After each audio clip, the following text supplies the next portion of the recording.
దేవుని పరిశుద్ధ నామానికి మహిమ కలుగును గాక.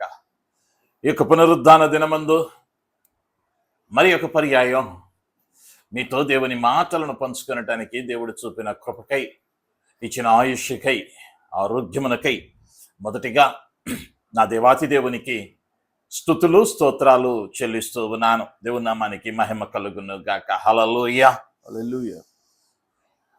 ఇది వాక్యములోనికి మనం వెళదాం.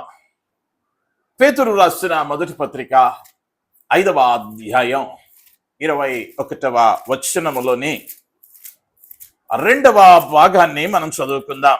మొదటి పేతురు పత్రిక 5:12. మిమ్మును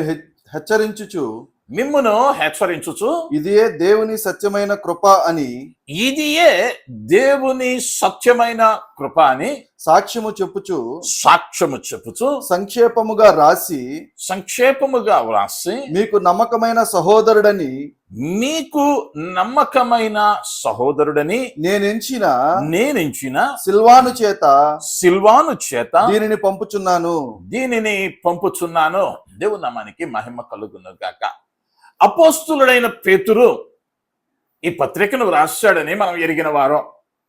పేతురు గారు ఇక్కడ వాడుతూ ఉన్న పదజాలాన్ని, ఆ చివరి మాటలను గనక మనం గమనించగలిగితే, ఏ సంఘానికైతే, ఏ సమాజానికైతే ఈ ఉత్తరం రాయబడిందో వారితో అంటూ ఉన్నాడు, మీకు నమ్మకమైన సహోదరుడని నేనెంచిన సిల్వాను.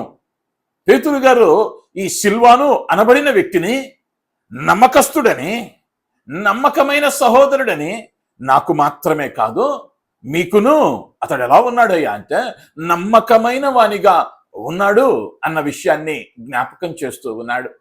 అనేక పర్యాయాలు ఆత్మీయ జీవితాలలో నమ్మకం అన్నది చాలా ప్రాముఖ్యం.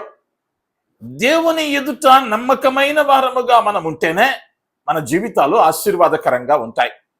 ఈ సిల్వానును గురించి బైబిల్ గ్రంథ చరిత్రలో ఈ మాట 4 పర్యాయాలు పలకబడింది.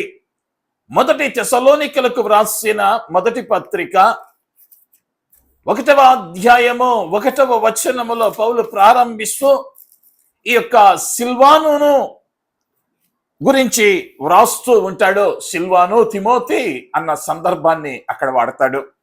అదే రీతిగా 2వ తెస్సలోనికలకు వ్రాసిన పత్రిక 1వ అధ్యాయము 1వ వచనములో కూడా పౌలు, సిల్వాను, తిమోతి అన్న పదాలను మనం అక్కడ చదువుతాం. అంత మాత్రమే కాదు, 2వ కొరింథీయులకు రాసిన పత్రిక 1వ అధ్యాయము 19వ వచనములో కూడా అపోస్తుడైన పౌలు ఈ యొక్క సిల్వానును గురించి సంబోధించటం మనం చూడగలిగిన వారమై ఉంటూ ఉన్నాం.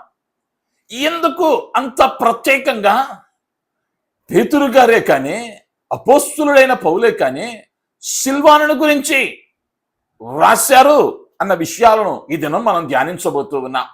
ఇంతకీ ఈ సిల్వాను ఎవరు? నా ప్రశ్న, ఈ సిల్వాను ఎవరు? అనేక పర్యాయాలు వాక్య ధ్యానములో మనం అనేక పర్యాయాలు ఈ పదాన్ని విని ఉంటాం. ఇతడు కూడా ఓ భక్తుడు అని అనుకున్నావా, లేకపోతే ఈ భక్తుడెవరో నీవు ఎరిగిన వానివిగా ఉన్నావా అన్నది ప్రాముఖ్యమైన విషయం. నేను అనేక పర్యాయాలు జ్ఞాపకం చేస్తాను. ఒక వాక్యాన్ని చదువుతూ ఉన్నప్పుడు దానిని అర్థం చేసుకోవటం చాలా ప్రాముఖ్యం. అక్కడ చెప్పబడిన మాటే కానీ, వాక్యమే కానీ, వ్యక్తే కానీ, ప్రదేశమే కానీ దాని పూర్వపరాలను ధ్యానించాలి. వాటిని తెలుసుకొనవలసిన అవసరం ఉంది. అయితే ఈ పదాన్ని ఎందుకు ఇలా వ్రాశారు, సిల్వాను అన్న పదం ఎవరు అన్నది ధ్యానిస్తే, వాస్తవానికి ఈ సిల్వాను అనబడినటువంటి పేరు లాటిన్ భాషలో నుండి పుట్టిన పదం. లాటిన్ భాషలో సిల్వాను అని అన్నారు.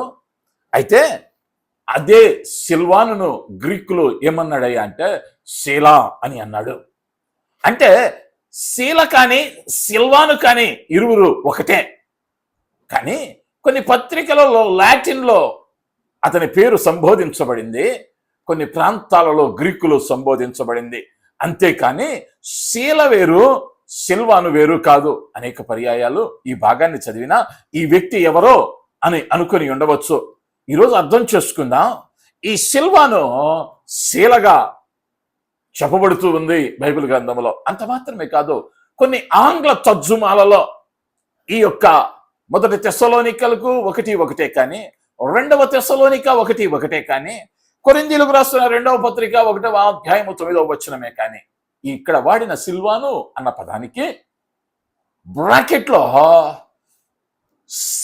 ఈ యొక్క శీల అని సంబోధించటం, లేదా లాటిన్ పరిభాషలో ఈ పదం అన్న వివరణను కొన్ని ప్రాచీన గ్రంథాలలో లేదా తర్జుమాలలో వాటిని వ్రాయటం జరిగింది. ఏది ఏమైనప్పటికీ పేతురు అంటా ఉన్నాడు, పౌలు గారు అంటా ఉన్నాడు, ఇతడు మీకును నాకును నమ్మకమైన సహోదరుడు అని నేను ఎంచుతూ ఉన్నాను. ఎలా నమ్మకమైన సహోదరుడని వీరు సర్టిఫై చేశారు, లేకపోతే ఆయనలో ఉన్న గొప్ప లక్షణాలేంటి? ఈ పునరుద్ధాన దినం నీవు నేను వాటిని నేర్చుకుని వాటిని మనం అన్వయించుకొనగలిగితే, ఆచరించటం నేర్చుకోగలిగితే మన ఆత్మీయ జీవితాలు ఆశీర్వాదకరంగా ఉంటాయి అని అనటంలో ఎటువంటి సందేహం లేదు. వాక్యములో నుండి ఓ 5 కార్యాలను ఈ ఉదయ కాలం మనం ధ్యానిద్దాం. మొదటిగా అపోస్తుల కార్యముల గ్రంథములోనికి వెళదాం. 15వ అధ్యాయం 40-41 వచనాలను మనం చదువుతూ ఉంటే, పౌలు శీలను ఏర్పరచుకొని సహోదరుల చేత ప్రభువు కృపకు అప్పగింపబడిన వాడై బయలుదేరి సంఘములను స్థిరపరచుచు సిరియా కిలికియా దేశముల ద్వారా సంచారము చేయుచుండెను. ఆ వచనాన్ని గనక జాగ్రత్తగా గమనిస్తే, పౌలు శీలను ఏం చేశాడయ్యా అంటే సహాయకునిగా ఏర్పరచుకున్న తరువాత శీల సంఘాలను స్థాపించినట్లుగా వ్రాయబడలేదు. సంఘాలను ఏం చేస్తున్నాడయ్యా అంటే స్థిరపరుస్తూ ఉన్నాడు. సంఘములోని విశ్వాసులను బలపరచటానికి పౌలు గారు ఓ సహకారిగా ఇతనిని ఎంచుకున్నాడు. మనం బైబిల్ గ్రంథ చరిత్రలో పేతురుని గురించి మనం చదువుతాం. పేతురు ఒక ప్రసంగం చేస్తే 5,000 మంది 3,000 మంది బాప్తీసాలు పొందినట్లుగా, అనేక మంది బంధకాల నుండి విడిపింపబడినట్లుగా చూస్తాం. పౌలు గారి ప్రసంగానికి అనేకులు రక్షింపబడ్డట్లుగా, అనేక అద్భుతాలు జరిగినట్లుగా, పౌలు గారు అనేక ప్రయాణాలు చేసినట్లుగా, అనేక మందికి ఆశీర్వాదకరంగా ఉన్నట్లుగా అనేక భాగాల్లో చదువుతాం. కానీ ఈ శీల ఎక్కడ తన పరిచర్య అనుభవముల్లో వెళుతూ ఉన్నప్పుడు ఎక్కడా కూడా ఒంటరిగా సేవ చేసిన అనుభవం లేదా చేసినటువంటి దాఖలాలు గ్రంథములో వ్రాయబడలేదు. ఎక్కడున్నా కొంతకాలం పేతురు గారి దగ్గర ఉన్నాడు, కొంతకాలం పౌలు దగ్గర ఉన్నాడు. వీరికి ఎలా ఉన్నాడయ్యా అంటే సహకారిగా ఉన్నాడు అని చెప్పటం మనం చూడగలిగిన వారమై ఉంటూ ఉన్నా. ఇతడు నాయకునిగా లేడు, కానీ సహకారిగా ఉన్నాడు. కొన్ని పర్యాయాల ఆత్మీయ జీవితంలో ఏం చేస్తామయ్యా అంటే దేవునిలో ఉంటాం, లేదా సంఘములో ఉంటాం, సమాజంలో ఉంటాం. ఏం కోరుకుంటామయ్యా అంటే మనం నాయకులుగా ఉండాలి, లేదా మనదే పై మాట అయి ఉండాలి, లేదా మనమే ముందుండాలని ఆశపడతాం. నువ్వు ఎక్కడ ఉన్నావు అన్నది కాదు కావలసిందే. దేవుడు ఏం కోరుకుంటున్నాడయ్యా అంటే నీవు ఉన్న దానిలో, నీకు అప్పగింపబడిన దానిలో నీవెంతగా సహకరిస్తూ ఉన్నావు అన్నది ప్రాముఖ్యం. అనేక పర్యాయాలు సేవకు సహకరించటం శీల చేస్తా ఉన్నది పౌలు గారి చేస్తూ ఉన్న సేవకు సహకారిగా ఉన్నాడని వ్రాస్తూ ఉన్నాడు. అయితే అనేక పర్యాయాలు సేవకు సహకరించటం అంటే డబ్బిచ్చేస్తే సరిపోయింది, లేదా కొన్ని పర్యాయాలు అనుకుంటాం వేదికెక్కి ప్రసంగించాలి, లేదా పాట పాడాలి, లేదా దానికి ఏదైనా చేయాలి. మనం ఎక్కడ కనిపించాలయ్యా అంటే తెర ముందు కనిపించాలని ఆశపడతాం.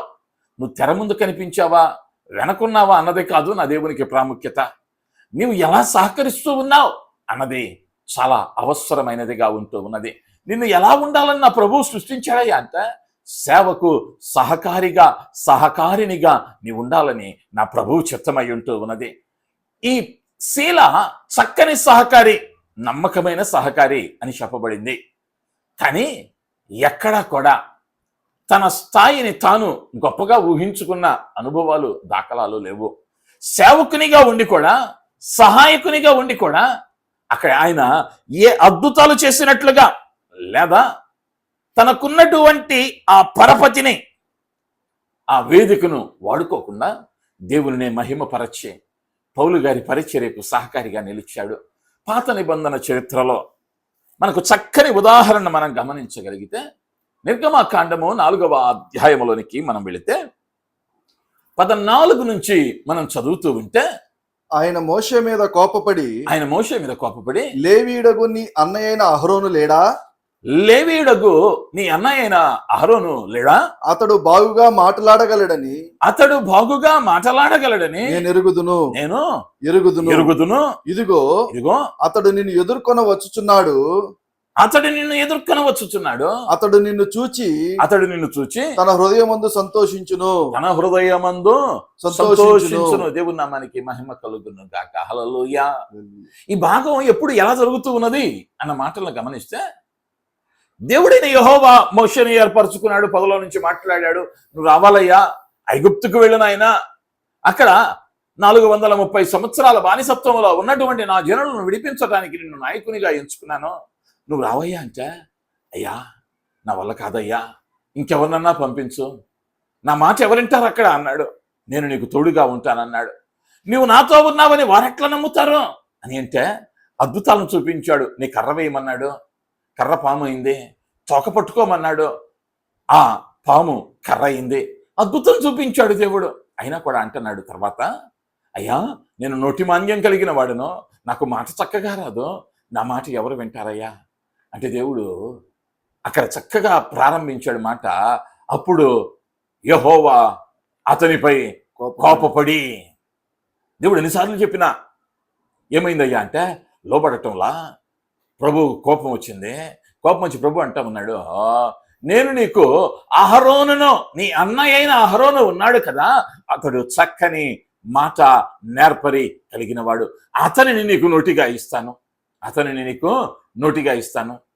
ఇప్పుడు మోషేకి ఇవ్వబడిన సహకారి ఎవరయ్యా అంటే అహరోను చరిత్రను ఒక్కసారి జ్ఞాపకం చేసుకుంటే, ఈ అహరోను ఐగుప్తు జనాంగాన్ని ఇశ్రాయేలు జనాంగాన్ని ఐగుప్తు నుంచి బయటకు తీసుకుని వచ్చే క్రమంలో మొదటి దినము మొదలు మోషేతో ఉన్న ముఖ్యమైన వాడు అహరోను.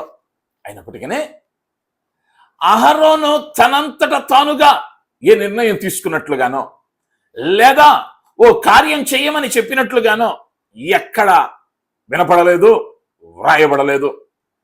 ఏది చేసిన అహరోను ఎవరు చెప్పాలయ్యా అంటే మోషే గారే చెప్పాలి. ఇంకా మనం అర్థం చేసుకోవాలంటే, ఈ అహరోను అనేక సంవత్సరాలు వీళ్ళు అరణ్యం గుండా వెళుతూ ఉన్నారు. ఓ పర్యాయం యుద్ధం సంభవించింది.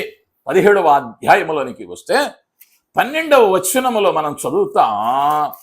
నిర్గమకాండం 17వ అధ్యాయం. మోషే చేతులు బరువెక్కగా వారు ఒక రాయి తీసుకొని వచ్చి అతడు దాని మీద కూర్చుండుటకై దాన్ని వేసిరి. దాన్ని వేసిరి. అహరోను హూరులు ఒకడు ఈ ప్రక్కను ఒకడు ఆ ప్రక్కను అతని చేతులను ఆదుకొనగా అతని చేతులు సూర్యుడు అస్తమించు వరకు నిలకడగా ఉండెను. దేవుని నామానికి మహిమ కలుగును గాక. అహరోను ఏం చేస్తున్నాడయ్యా ఇప్పుడు అంటే, మోషే వృద్ధుడయ్యాడు, చేతులు ఎత్తడం అంటే ప్రార్థన చేస్తా ఉన్నాడు. ప్రార్థన చేయటం అలసిపోయినప్పుడు వీళ్ళు ఏం చేస్తున్నారయ్యా అంటే, హూరు అహరోనులు 2 చేతులను ఎత్తి పట్టుకుంటా ఉన్నారు. ఇక్కడ ఒక మన సందేహం కలగొచ్చు. అహరోను గారేమే ఇశ్రాయేలు జనాంగంలో ఉన్నటువంటి 6,03,550 మందిలో ఒకడు కాదు పురుషులలో. ఇతడు మోషే తరువాతి స్థాయిలో ఉన్నవాడు. ఇప్పుడు ఏమనుకోవచ్చు అయ్యా అంటే, మోషే గారు అలసిపోగానే ఇశ్రాయేలులో ఒకడిని పిలిచి, ఆయన నాయకుడు అలసిపోయాడు, చేయి పట్టుకోరా అని చెప్పి పని ఇంకోడికి పురమాయించవచ్చు.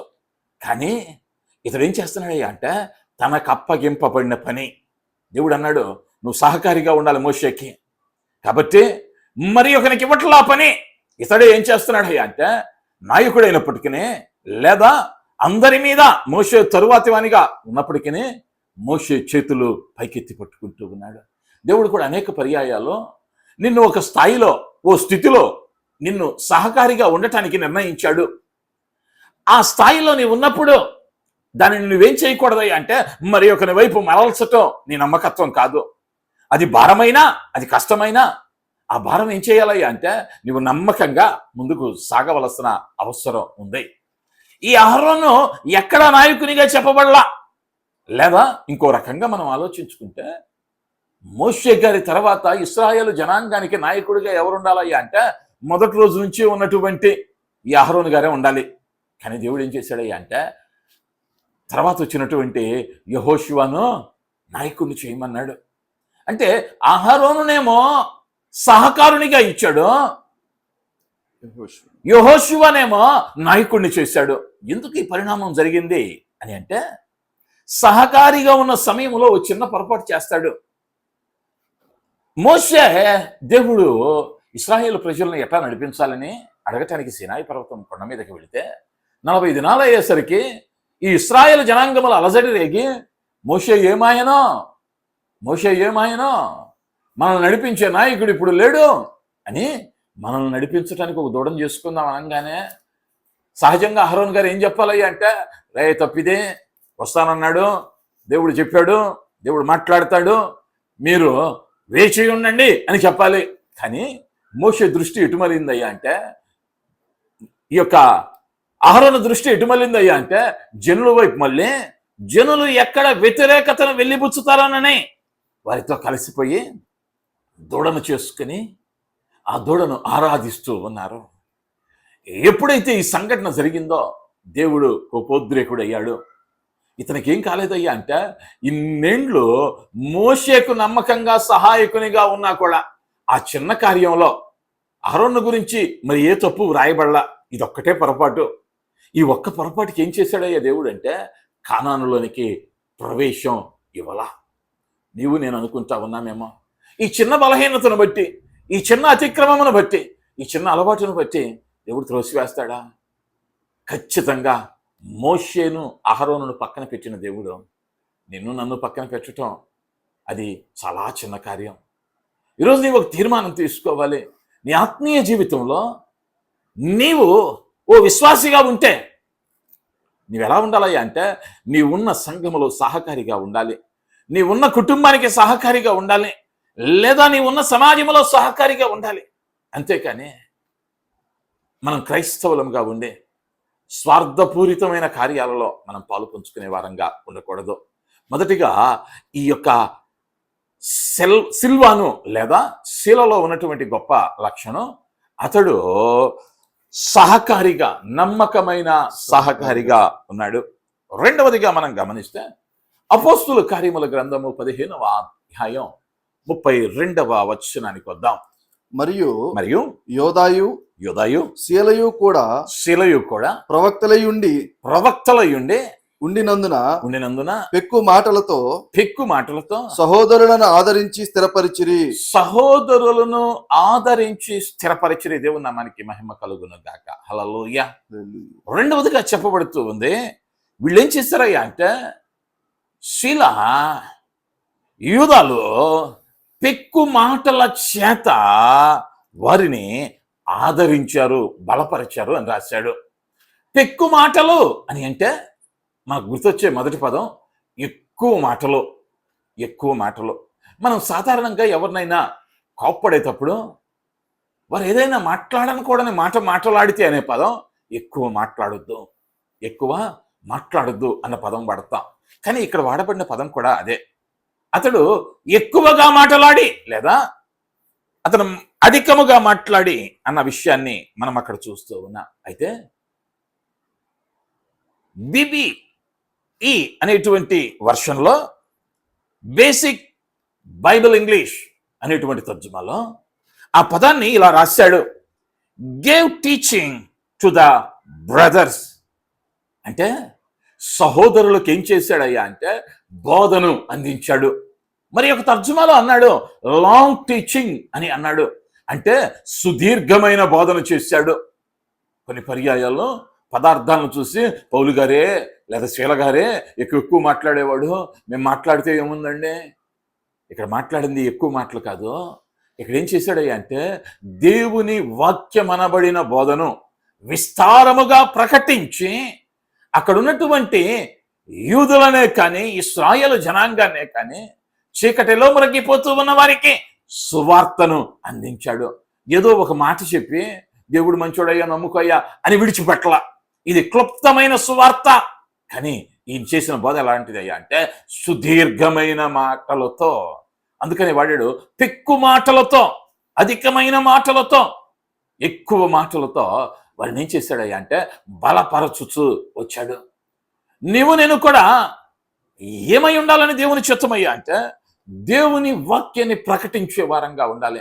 ఏదో కనిపించినప్పుడు స్నేహితుడు ఇబ్బందిలో ఉన్నప్పుడు దేవుణ్ణి నమ్ముకోరా అని ఒక మాట చెబితే అయిపోలా.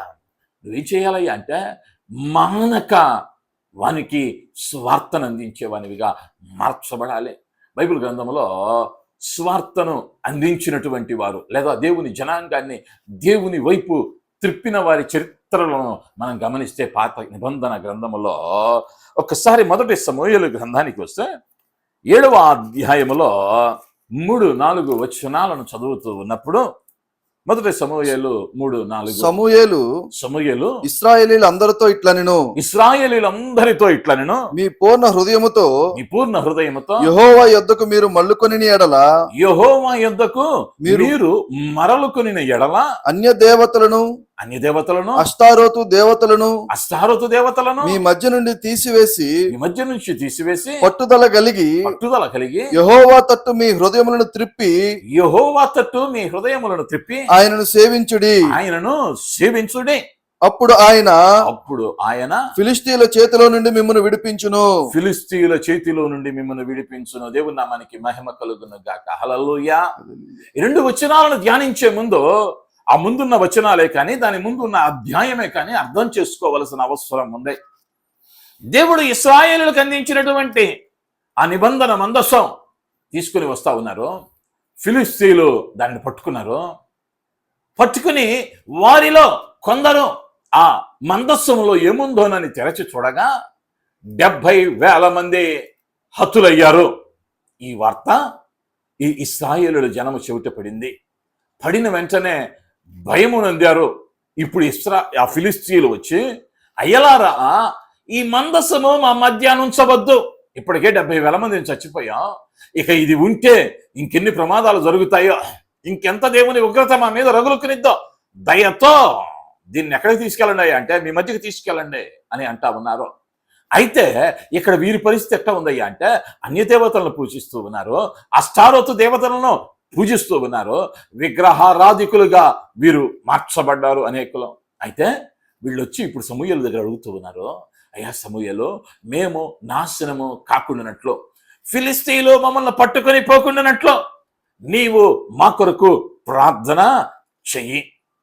ఇప్పుడు పాస్టర్ గారి దగ్గరకు వచ్చి ఏమడిగారయ్యా అంటే పాస్టర్ గారు ప్రార్థన చేయండి అంటే ఈ పాస్టర్ గారు ఏం చెబుతున్నాడయ్యా అంటే మీరు యెహోవా తట్టు తిరిగి మీ యొద్దనున్నటువంటి అన్య దేవతలను అష్టారోతు దేవతలను మీరు పారవేసి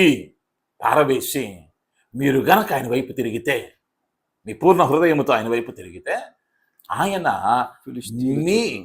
మీ పక్షంగా దయ చూపించి ఫిలిష్తీయుల మీద మీకు జయమిస్తాడు. ఇప్పుడు ఏం కోరుకుంటున్నాడయ్యా అంటే తన దగ్గరకు వచ్చిన వాళ్ళకు కూడా దేవుని గురించిన మాట చెబుతున్నాడు. కానీ ఈయనేమంటలేదయ్యా అంటే నా దగ్గరకు వచ్చావు కాబట్టి ఇక దిగులు లేదు, ఆ కానుక సమర్పించి వెళ్ళిపో అని చెప్పలా. ఏమంటున్నాడయ్యా అంటే మీలో ఉన్న విగ్రహాలు తీసివేసి మీరేం కావాలయ్యా అంటే యెహోవా తట్టు మరలాలి. అలా మరలకుండా నువ్వేం చేసినా అది వ్యర్థమయ్యా. ఏం బోధిస్తున్నాడయ్యా అంటే సత్యాన్ని బోధిస్తూ ఉన్నాడు. ఈనాడు అనేక పర్యాయాలు మన చుట్టూ జరుగుతున్నటువంటి కార్యాలు బహువేదనకరంగా ఉంటాయి, బహు ఆశ్చర్యాన్ని కలిగిస్తూ ఉంటాయి. నువ్వు అది చేస్తే నువ్వు ఎలా ఉన్నా పర్లేదు, నువ్వు ఇది చేస్తే, ఇది ఇస్తే, అది చేస్తే ఏం చేసినా పర్లేదు. లేదా కొంతమంది వ్యక్తులు తమ పేరే వినిపిస్తుంది కానీ కొన్ని కార్యాలు చూస్తూ ఉంటాం. ఓ సాక్ష్యంలో తీసుకున్నాం, ఈ సాక్ష్యంలో నేను ఫలానూరు వెళ్ళా, ఫలానూడికి తల మీద చేయి పెట్టా, వాడి దయ్యం పోయింది. ఇక్కడ దేవుడు లేడు, పరిశుద్ధాత్ముడు లేడు, యేసుక్రీస్తు యొక్క కృప లేదు. ఈయన గారు వచ్చి పెట్టంగానే దయ్యం వెళ్ళిపోయింది, అప్పులు తీరుతాయి, ఆరోగ్యం వస్తుంది. ఇక్కడ ఏం జరుగుతున్నాయి అంటే వ్యక్తి మహిమ జరుగుతుందే కానీ దేవుని వైపు మరల్చబడటం వల్ల. కానీ దేవుడు ఏం కోరుకున్నాడయ్యా అంటే తన వాక్యము ద్వారా జనులను ఆయన దగ్గరకు తీసుకుని రావాలి. నీ నామం గొప్ప చేసుకోవటం కాదు దేవుడు కోరుకుంటూ ఉన్నది.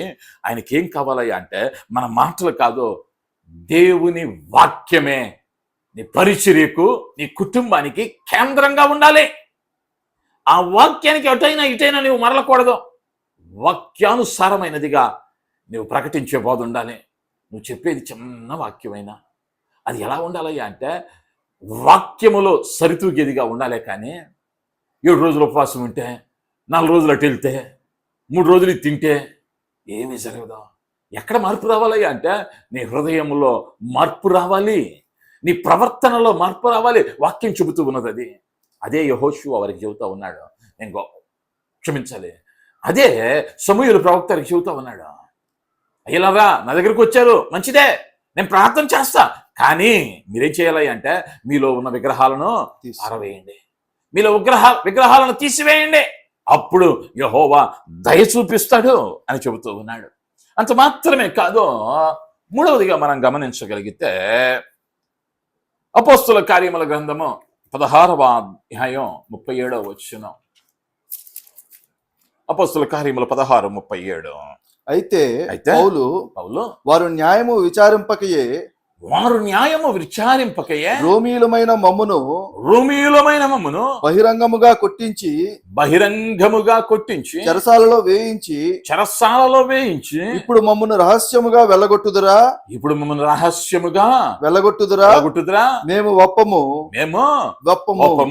వారే వచ్చి మమ్మను వెలుపలికి తీసుకొని పోవాలని చెప్పాను. పౌలు శీలలో ఉన్నారు. ఇక్కడ పౌలు గారు మాట్లాడుతూ ఉన్నాడు, మేమేం కలిగి ఉన్నామయ్యా అంటే రోమా పౌరసత్వాన్ని కలిగి ఉన్నాం. మా మీద అక్రమమైన కేసులు పెట్టడానికి కుదరదు. మమ్మల్ని చాటుమాటను తీసుకొచ్చి చాటుమాటను ఇబ్బంది పెట్టి చాటుమాటను తీసుకెళ్తామంటే కుదరదు. మీరు బహిరంగముగా మమ్మల్ని ఏం చేయాలయ్యా అంటే బయటకు తీసుకుని వెళ్ళాలి.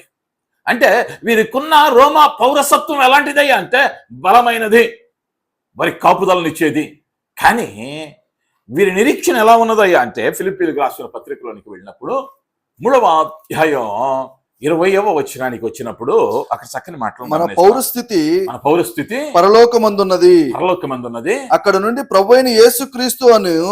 చాలండి, మన పౌరస్థితి ఎక్కడున్నదయ్యా అంటే పరలోకమందున్నది. మన పౌరస్థితి పరలోకమందున్నది. వీరికి రోమా పౌరసత్వం గురించి బాధలేదు, అది బలమైన పౌరసత్వమే. ఈనాడు కనుక అమెరికాలో ఉన్నవారు గ్రీన్ కార్డు ఉంటే ఎంత భద్రంగా ఉంటాం అని అనుకుంటారో, రోమాలో ఉన్న వారికి రోమా పౌరసత్వం ఉంటే అంతటి భద్రత. వీరి మీద ఎవడ దాడి చేయటానికి వీల్లేదు, వీరికి జీవనోపాధికి ఇబ్బంది ఉండదు. కానీ ఇక్కడ ఏం చేస్తున్నాడయ్యా అంటే ఈ పౌరసత్వం కాదు మాకు కావాల్సిందే, మాకు ఎక్కడుందయ్యా అంటే పరమందున్నది మా పౌరసత్వం. ఆ పౌరసత్వం కొరకు మేమేం చేస్తామయ్యా అంటే ఈ లోకంలో శ్రమ అనుభవించిన, ఈ లోకంలో మాకు కష్టం అనిపించిన, మాకు ఇబ్బంది ఎదురైనా మేము మాత్రం మా నిరీక్షణ పరమందున్నది అన్న విషయాన్ని జ్ఞాపకం చేస్తూ ఉన్నాడు. దీనికి మనకు చక్కని ఉదాహరణను పాత నిబంధన గ్రంథంలో హెబ్రీయులకు రాసిన పత్రికలో మనం గమనిస్తాం. 11వ అధ్యాయం 10వ వచనాన్ని గమనిస్తూ ఉన్నప్పుడు, ఏలయనగా దేవుడు దేనికియు శిల్పియు నిర్మాణకుడై ఉన్నాడో పునాదులు గల ఆ పట్టణం కొరకు అబ్రహాము ఎదురు చూచుచుండెను.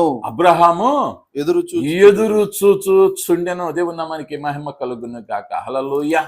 ఇక్కడ అబ్రహాం ఏం చేస్తున్నాడయ్యా అంటే ఆ పునాదులు గల పట్టణం ఏదో చూడాల, ఆ పునాదులు గల పట్టణం ఎక్కడుందో తెలియదు, కానీ విశ్వాసంతో నిరీక్షిస్తూ ఉన్నాడు. ఈ అబ్రహాం గారేమీ బెదవుడు కాదు, సకల సంపన్నుడైనటువంటి వాడు. దేవుడు అన్నాడు, నేను చూపించు దేశానికి వెళ్ళవయ్యా అన్నాడు. వెళ్ళమనిన వెంటనే గుడారాలలో నివాసం చేస్తూ సంచారిగా జీవించాడు. కారణం ఏంటో తెలుసా? ఆ పునాదులు గల పట్టణంలో నేను స్వతంత్రించుకోవాలని సకల భోగాలను విడిచిపెట్టాడు. ఎడారుల్లో జీవించాడు, గుడారాలలో నివసించాడు. అనేక పర్యాయాలు మనం మందిరానికి వస్తాం, మందిరంలో వాతావరణం అనుకూలంగా లేదా, మరి ఒక మందిరంకి వెళ్దాం, లేదా ఈ ప్రాంతంలో ఇబ్బందిగా ఉందే ఇంకో ప్రాంతానికి వెళ్దాం. మనం ఏం వెతుకుతామయ్యా అంటే మనకు కావలసిన వసతులన్నీ ఉంటే భక్తి చేద్దాం అనుకుంటాం. కానీ పౌరసత్వం, పరలోక పౌరసత్వం అట్ట రాదు. దీనికి ఏం కావాలయ్యా అంటే నిరంతరం నిరంతరం నువ్వేం కావాలయ్యా అంటే ప్రయాసపడాలి, నిరంతరం ప్రయాసపడాలి. ఆ ప్రయాస లేకుండా, ఆ త్యాగం లేకుండా నీకేం రాదయ్యా అంటే ఆ పరలోక పౌర స్థితి రాదు అన్న విషయాన్ని నేను జ్ఞాపకం చేస్తూ ఉన్నాను. యేసన్న గారి పరిచర్య జీవితంలో మందిరానికి ఒక ఆమె వస్తుంది. ఇది జరిగిన ఘటన. శాంతమ్మ అనే పెద్దమ్మ వస్తుంది. మందిరానికి ముందు వస్తుంది, ఊడ్చిద్ది, చాపలు వేసిద్ది, పాటలు పాడేటప్పుడు చప్పట్లు ఆపకుండా కొట్టిద్ది. ఆరాధన వస్తే కన్నీటి దారాలై కారతాయి. ఇది ఏ ఒక్కరోజు 2 రోజుల్లో జరిగింది కాదు, అనేక దినాలు జరిగాయి. ఈ అనేక దినాల తర్వాత ప్రతి పర్యాయం యేసన్న గారి దగ్గరికి వచ్చింది. యేసన్న గారు నీ బంగారు పాదాలు ఒక్కసారి మా ఇంట్లో పెట్టయ్యా, ఒక్కసారి మా ఇంట్లో పెట్టయ్యా. ఈ యేసన్న గారేమో పరిచర్య అనేక ప్రాంతాల్లో ఉండటం వలన తీరిక లేక వెళ్ళేవాడు కాదు. ఓ రోజు ఖాళీగా ఉన్నారు, ప్రార్థన చేసుకున్న సమయంలో శాంతమ్మ గుర్తొచ్చింది. అరే ఖాళీగా ఉన్నాను కదా, శాంతమ్మ ఎప్పటి నుంచో రమ్మంటుంది, ఓసారి వెళ్ళి ప్రార్థన చేసొద్దాం, మంచి విశ్వాసి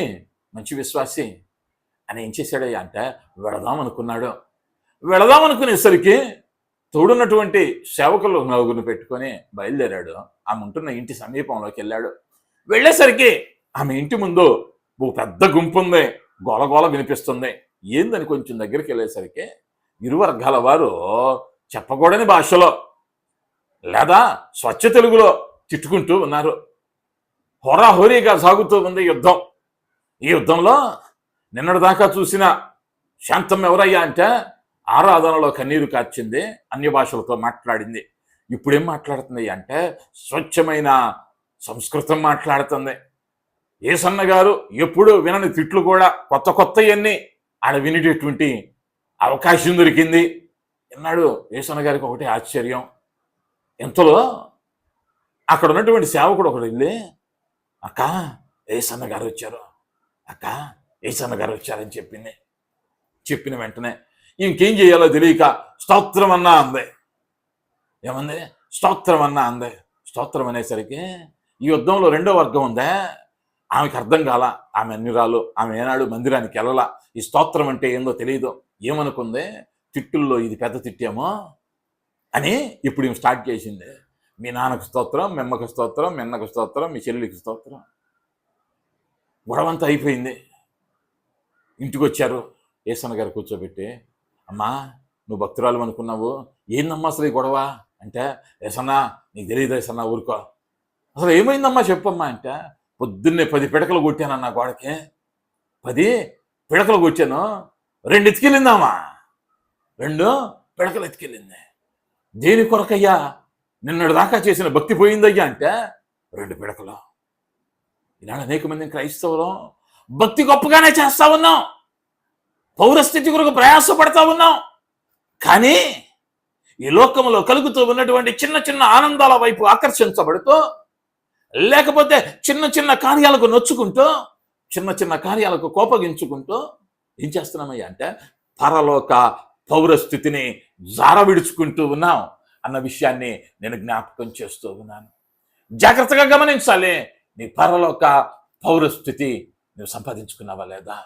ఇదేదో ఒక రోజులో పూర్తి చేసి పంపేటువంటి ఉద్యోగ పత్రం కాదు.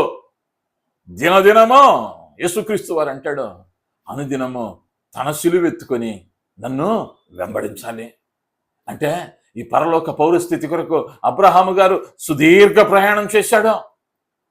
అందుకనే శీలను గురించి అపోస్తులైన పౌలు కూడా అంట, ఇతడు దేని కొరకు ప్రయాసపడ్డాడయ్యా అంటే రోమా పౌరుడైనప్పటికీ కూడా పరలోక పౌరసత్వం కొరకు. ఈనాడు నీ కలుగుతున్న చిన్న చిన్న మేలుల కొరకు, చిన్న కార్యాల కొరకు దేవుణ్ణి ప్రక్కన పెట్టేస్తున్నావేమో. దేవుణ్ణి ప్రక్కన పెట్టేస్తున్నావేమో. జాగ్రత్త. దేవుని వాక్యం స్పష్టంగా చెబుతూ ఉంది, మొదట ఆయన రాజ్యాన్ని, ఆయన నీతిని వెతకాలి. ఆయన వెతుకుతూ ఉన్నావా? ఆయన రాజ్యాన్ని కాంక్షిస్తూ ఉన్నావా లేదా? పరిశీలించుకొనవలసిన వారమై ఉంటూ ఉన్నా. 4వదిగా మనం గమనిస్తే అపోస్తుల కార్యముల గ్రంథం 16వ అధ్యాయం 25వ వచనానికి వద్దాం. అపోస్తుల కార్యములు 16:25. అయితే మధ్యరాత్రి వేళ పౌలును శీలయు దేవునికి ప్రార్థించుచు కీర్తనలు పాడుచుండిరి. దేవుని నామానికి మహిమ కలుగును గాక. పౌలు శీల చెరసాలలో వేయబడ్డారు. రాత్రి వేళ ఏం చేస్తున్నారయ్యా అంటే వాళ్ళు కీర్తనలో పాడుచు. ఆ తర్వాత అంటాడు, ఖైదీలు వినుచుండిరి. వీళ్ళు ఎక్కడున్నారయ్యా అంటే చెరసాలలో ఉన్నారు. వీళ్ళు ఎక్కడున్నారయ్యా అంటే చెరసాలలో ఉన్నారు. చెరసాలలో ఉన్నా కూడా వీళ్ళు ఏం చేస్తున్నారయ్యా అంటే దేవుని స్తుతిస్తూ ఉన్నారు. అంటే శ్రమలో ఉన్నా కూడా, ఇబ్బందిలో ఉన్నా కూడా, కన్నీటి పర్యంతమవుతూ ఉన్నా కూడా వీరేం చేయట్లేదయ్యా అంటే వేదన పట్ల దేవుని స్తుతిస్తూ ఉన్నారు. ఆ శిక్ష కూడా ఎలా ఉండేదయ్యా అంటే ఆనాడు వారికి బొందులు వేసి బిగించారని వ్రాయబడింది. అంటే 2 చెక్కలను వాటి మధ్యలో కాలు పట్టేంత రంధ్రాన్ని పెట్టి పైన ఒక కర్ర కింద ఒక కర్ర వేసి వాటిని కట్టివేసి వాటిని వేరొక కర్రకు కట్టేవారు. అంటే కదలటానికి అవకాశం లేదు, నిలవబడటానికి అవకాశం లేదు, ప్రక్కకు తిరగటానికి అవకాశం లేదు. ఒకవేళ ప్రయత్నిస్తే బహు వేదన కలిగిస్తాయి శరీరం. అయినప్పటికీ ఆ వేదనలో కూడా ప్రభువుని ఏం చేస్తున్నారయ్యా వీళ్ళు అంటే స్తుతించే వారిగా మార్చబడ్డారు. నీవు నేను అనేక పర్యాయాలు చిన్న కారణానికి ఓ కార్యం నువ్వు ఎదురు చూసింది జరగలేదని మందిరం మానేస్తా, దేవుడు నా ప్రార్థన వినలేదు, మందిరానికి వెళ్ళను, ప్రార్థన చేయను, ఇన్ని రోజులు చేశాను. ఇది వరుసగా జరుగుతూనే ఉన్నాయి మేళ్ళు, వరుసగా మేళ్ళు పొందుకుంటున్నా కూడా ఇప్పుడు ఏమయ్యావయ్యా అంటే ఓ ఇబ్బంది వచ్చేసరికి, ఓ రోగం వచ్చేసరికి మనం ఏమవుతున్నామయ్యా అంటే శ్రమలో స్తుతించేటువంటి వారంగా లేమో. సంతోషం వచ్చినప్పుడు, ఆనందం వచ్చినప్పుడు పాటలతో, ఉత్సాహధ్వనితో ఆయనను స్తుతించాం. అందుకని వాక్యం చెప్పబడింది, ప్రతి విషయమందును కృతజ్ఞతాస్తుతులతో మీ విన్నపములు ఆయనకు తెలియచేయుడే. నువ్వేం చేయాలయ్యా అంటే దుఃఖంలోనైనా నీకు ఆయన దేవుడే, సంతోషంలో కూడా నీకు ఆయనే దేవుడు. ఆయన తప్ప వేరొక దేవుడు నీకు లేడు. కాబట్టి సంతోషములోనూ దుఃఖములోనూ నువ్వేం చేయాలయ్యా అంటే ఆయనను స్తుతించేవానివిగా మారాలి. మనం ఓ చక్కని ఉదాహరణ గమనిస్తే పాత నిబంధనలో యోబు గ్రంథము 1వ అధ్యాయం 20-21 వచనాలను గమనిస్తే యోబు గ్రంథం 1:20-21 వచనాలలో అప్పుడు యోబు లేచి తన పై వస్త్రమును చింపుకొని తల వెంట్రుకలు గొరిగించుకొని నేల మీద సాష్టాంగపడి నమస్కారము చేసి ఇట్లా నేను నా తల్లి గర్భములో నుండి దిగంబరినై వచ్చి తిని దిగంబరినై అక్కడికి తిరిగి వెళ్ళెదను. యెహోవా ఇచ్చెను, యెహోవా తీసుకొని పోయిను, యెహోవా నామమునకు స్తుతి కలుగును గాక. దేవుని నామానికి మహిమ కలుగును గాక. యోబు ఎప్పుడు ఈ పనులు చేస్తున్నాడో ఒకసారి మనం గమనించాలి.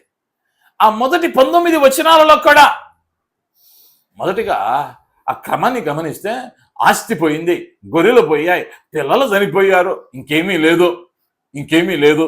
ఇంకేమీ లేని సమయంలో నిన్నటి దినాన మొదటి వచనంలో చెప్పింది, ఊజు దేశమందు యోబు అని ఒక మనుష్యుడు ఉన్నాడు. అతడు యథార్థవంతుడును న్యాయవంతుడునై దేవుని యందు భయభక్తులు కలిగి చెడుతనము విసర్జించిన వాడు. అతనికి 7 కుమారులను 3 కుమార్తెలను కలిగిరి. చాలండి.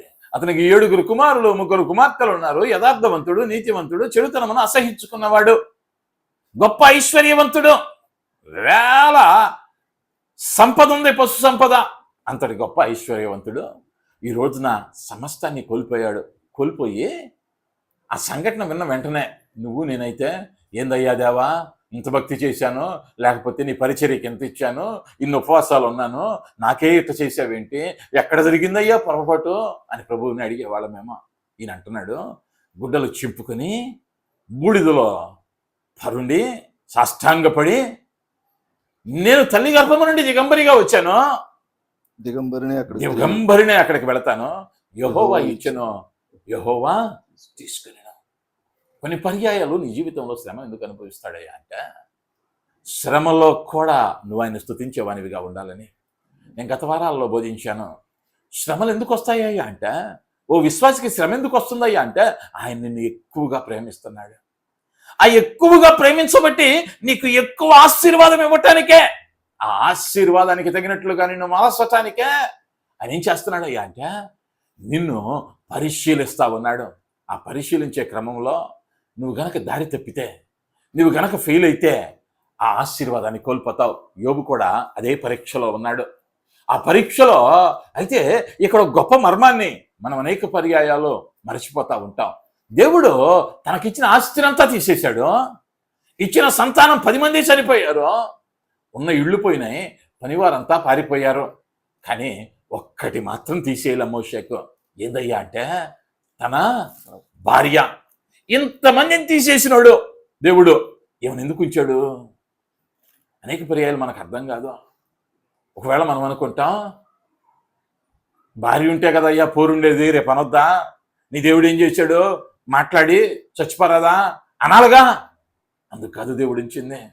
దేవునికి తెలుసు, ముందుగానే చెప్పాడు, అతడు చెడుతనమును అసహించుకున్నాడు, యథార్థవంతుడు నీతివంతుడు. దేవునికి తెలుసు ఆయన ఎవరయ్యా అంటే, నిన్న నేడు రేపు ఏకరీతిగా ఉన్నవాడు, భూత వర్తమాన భవిష్యత్ కాలాలను ఎరిగిన దేవుడు. రేపు యోబు ఏం చేయబోతున్నాడో ఎరిగిన దేవుడు. నా యోబు అంటాడు, యెహోవా ఇచ్చిన యెహోవా తీసుకునేను, యెహోవా నామానికి మహిమ కలుగును గాక అని అంటాడు. అన్న తర్వాత నేను యోబును ఆశీర్వదించాలి. యోబును ఆశీర్వదించాలి అంటే, పశు సంపద అయితే జంతువులు కలుగును గాక అంటే కలుగుతాయి, భవంతులు కట్టబడును గాక అంటే కట్టబడతాయి. కానీ మానవుడు కలుగును గాక అని అనడు దేవుడు. మానవుడిని ఎలా చేశాడయ్యా అంటే, తన స్వహస్తాలతో చేశాడు. ఇప్పుడు యోబు కోసం ఇంకో అవ్వను చేయలేడు కాబట్టి, ఇంకో అవ్వను చేయడు కాబట్టి, తన భార్యను ఏం చేశాడయ్యా అంటే సజీవు లెక్కలో ఉంచాడు. ఆ తదుపరి మనం చదువుతాం, యోబుకు సౌందర్యవంతులైనటువంటి కుమార్తెలు జన్మించారని 42వ అధ్యాయంలో చదువుతాం. కారణం, దేవుడు పరీక్షిస్తూ ఉన్న సందర్భంలో నీకు ఆశీర్వాదము వైపు నీవు అడుగు వేయటానికి నీకు ఏది అవసరమో దాన్ని నీతోనే ఉంచుతాడు. నువ్వు అనుకుంటావు అంతా అయిపోయింది, అంతా అయిపోయింది, అంతా అయిపోయిందని నువ్వు అనుకుంటావేమో. నిన్ను ఎక్కడ హెచ్చించాలో, నిన్ను ఎలా హెచ్చించాలో దాని కొరకు ఆశీర్వాదాన్ని నీ దగ్గర దాచే ఉంచుతాడు ఆయన. దేవునికి మహిమ కలుగును గాక. హల్లెలూయా. యోబు ఆ పరీక్షలో నిలిచాడు కాబట్టే యోబు ఏమయ్యాడు అంటే, 2 ఆశీర్వాదం వైపు నడిపింపబడ్డాడు. నీవు ఈరోజు ఓ ప్రమోషన్ వచ్చినప్పుడు, ఓ ఇంక్రిమెంట్ వచ్చినప్పుడు, లేదా నీవు ఎదురు చూడని ఆశీర్వాదం కలిగినప్పుడే దేవుని కృతజ్ఞత చెల్లిస్తున్నావా?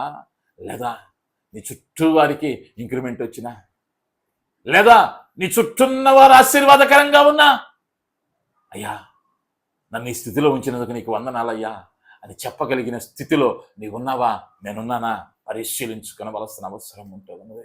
చివరిగా 5వది మనం గమనించగలిగితే, 1 పేతురు పత్రిక 5వ అధ్యాయం 12వ వచనంలో, 1 పేతురు పత్రిక 5:12కు మనం వెళ్తే, మిమ్మల్ని హెచ్చరించుచు ఏ దేవుని సత్యమైన కృపాని సాక్ష్యము చెప్పుచు సంక్షేపముగా రాసి మీకు నమ్మకమైన సహోదరుడిని నేను ఎంచిన సిల్వాను చేత దీనిని పంపుచున్నాను. నేను ఎంచిన సిల్వాను చేత దీనిని పంపుచున్నాను. ఏమని ఎంచానయ్యా నేను అంటే, నమ్మకమైన సహోదరుడని. నమ్మకమైన సహోదరుడు అని అంటాం అంత సులువైన మాట కాదు. నమ్మకత్వం అన్నది చాలా కష్టపడితే కానీ సంపాదించలేం. మనకు అర్థం కావాలి అంటే, పెద్దవాళ్ళు అనేవాళ్ళు పగిలిన అద్దం అతకటం కష్టం. ఒకవేళ నువ్వు అతికించినా ఆ అద్దంలో కనుక నువ్వు చూసుకుంటే నీ ముఖమే నీకు 100 రకాలుగా కనిపించిద్ది. నీ ముఖమే నీకు 100 రకాలుగా కనిపించిద్ది. ఇప్పుడు నువ్వు నమ్మకత్వాన్ని కోల్పోతే ఆ తదుపరి ఆ నమ్మకం సంపాదించుకొనడానికి నువ్వు ఎంత ప్రయాసపడ్డా తిరిగి ఆ నమ్మకం పొందటానికి చాలా కష్టం. చాలా కష్టం. అంటే ఈ శీలను గురించి లేదా సిల్వానును గురించి ఈ యొక్క పేతురు గారు రాస్తూ, ఇతడు ఎవరయ్యా అంటే నమ్మకమైన వాడు. ఎక్కడికైతే వెళ్ళి ఏ వర్తమానాన్ని అయితే ఇవ్వమన్నారో ఆ వర్తమానాన్ని ఇచ్చాడు. ఏ పనికైతే నియమింపబడ్డాడో ఆ పనిని మాత్రమే చేశాడు. అంతేకాని ఇప్పుడు చెరసాలలో ఉన్నాడు పౌలు గారు, రాజ్యం నాదని కొత్తగా సంఘాన్ని పెట్టలా, లేదా మరి ఒక కార్యం చేయలా. ఎక్కడకు వెళ్ళిన శిష్యులకు సలహాలను ఇస్తూ వారికి విస్తారమైన బోధన చేస్తూ విశ్వాసములో స్థిరులుగా చేశాడు.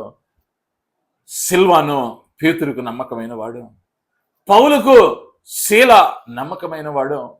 అయితే నా ప్రశ్న, ఈ దినం ఈ మధ్యాహ్నం వేళ నా ప్రభువు నిన్ను చూసి నమ్మకమైన నా దాసుడా అని పిలవగలడా?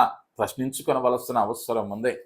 పాత నిబంధన చరిత్రలో బహునమ్మకస్తుడైనటువంటి ఓ వ్యక్తిని మీ ముందుకు తీసుకుని వచ్చి నేను ముగిస్తాను. ఆదికాండము 22వ అధ్యాయం, ఆదికాండం 22వ అధ్యాయం 1 నుంచి 18 వచనాలలో అక్కడ దేవుడు అబ్రహామును దర్శించాడు. దర్శించి మాట్లాడుతూ, అబ్రహాము, నీకు కలిగినటువంటి ఒక్కగానొక్క కుమారుడైన ఇస్సాకును నాకు బలి ఇమ్మని అడిగాడు. ఈ అబ్రహాం గారు ఏం చేశాడయ్యా అంటే శారమ్మ గారికి కూడా వార్త చెప్పలా. కట్టెలు కట్టుకున్నాడు, కుమారుని మీద పెట్టాడు. ఓ దివిటి తీసుకున్నారు, నిప్పు కత్తి తీసుకున్నాడు, బయలుదేరి కొండెక్కుతా ఉన్నాడు. ఈ సంఘటన ఏ స్థితిలో చేస్తున్నాడో ఒక్కసారి అర్థం చేసుకోవాలి. దేవుడు అడిగాడు, ఈయన వెళ్తా ఉన్నాడు. ఇంతకుముందు ఏం జరిగింది అయ్యా ఈ కుమారుని కొరకు అంటే, 100 ఏళ్ళు 75 ఏళ్ల వయసులో దేవుడు చెప్పాడు, నీ సంతానాన్ని ఇసుకరేణువుల వలె ఆకాశ నక్షత్రాల వలె చేస్తానన్నాడు.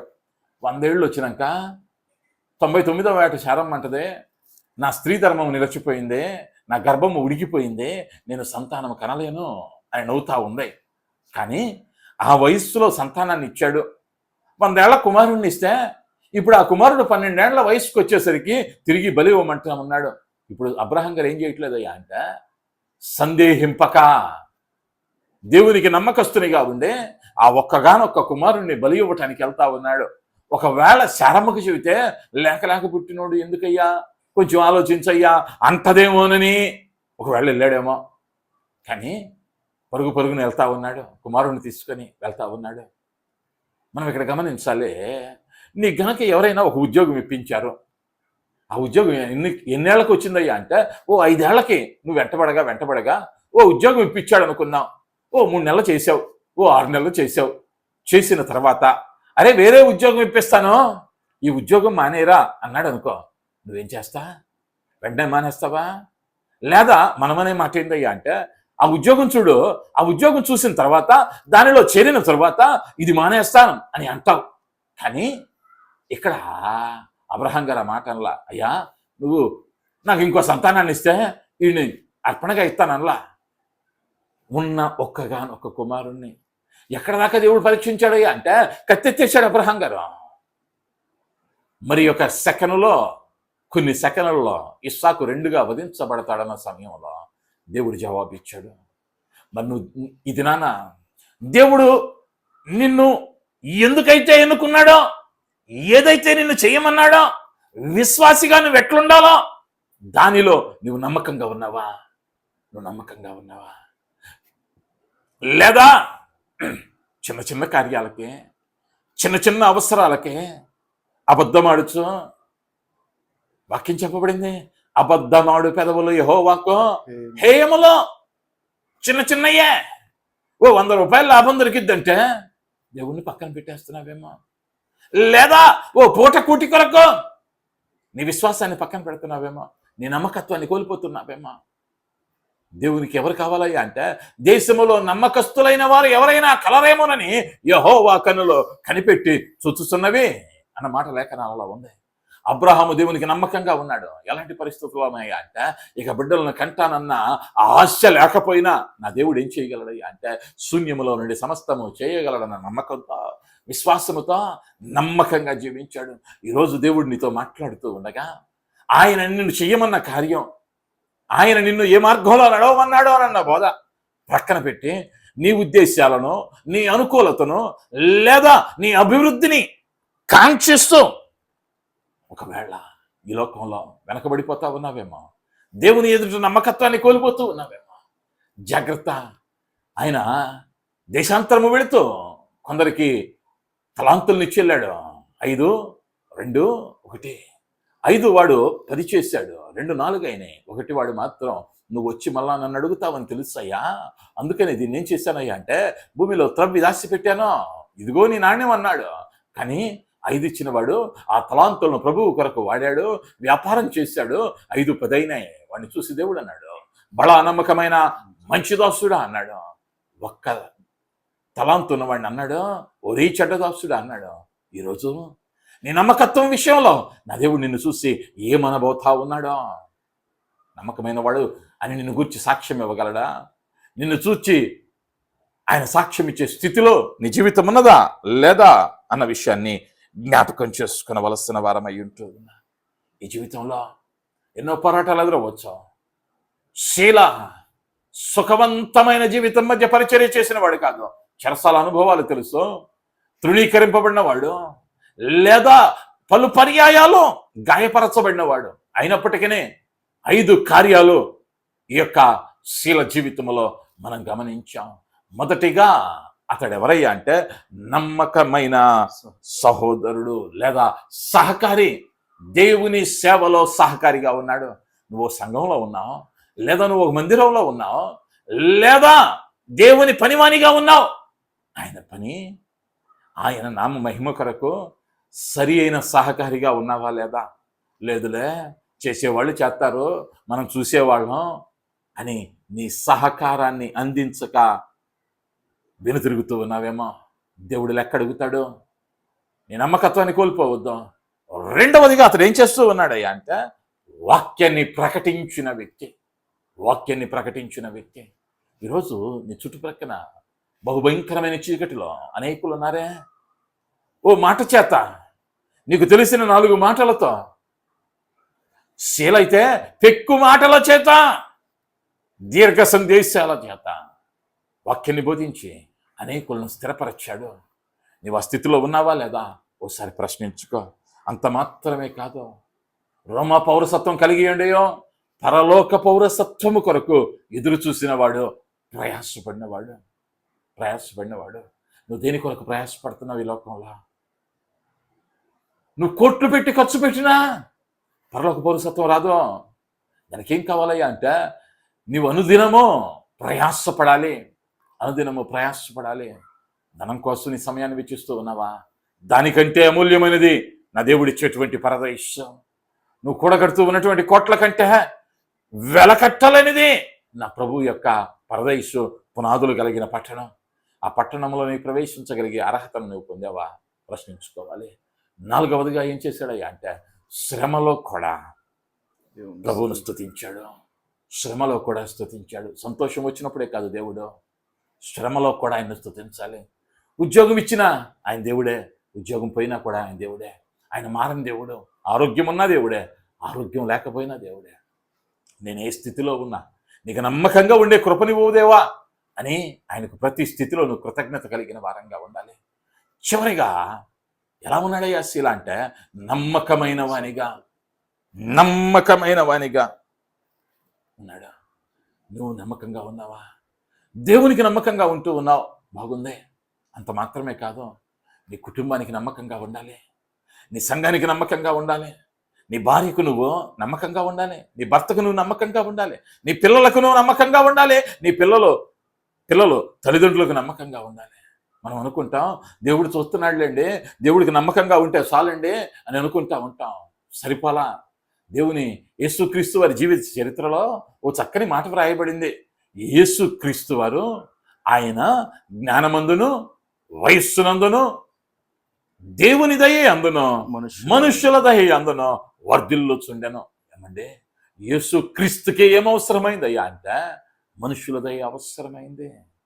దేవుడు మాత్రం చూస్తాడు, నాకు ఇంకెవ్వరితో సంబంధం లేదో, నా భక్తే వేరు అనుకుంటున్నావేమో. నువ్వెక్కడ నమ్మకత్వాన్ని పొందుకోవాలయ్యా అంటే నీ కుటుంబంలో నమ్మకత్వం అవసరం.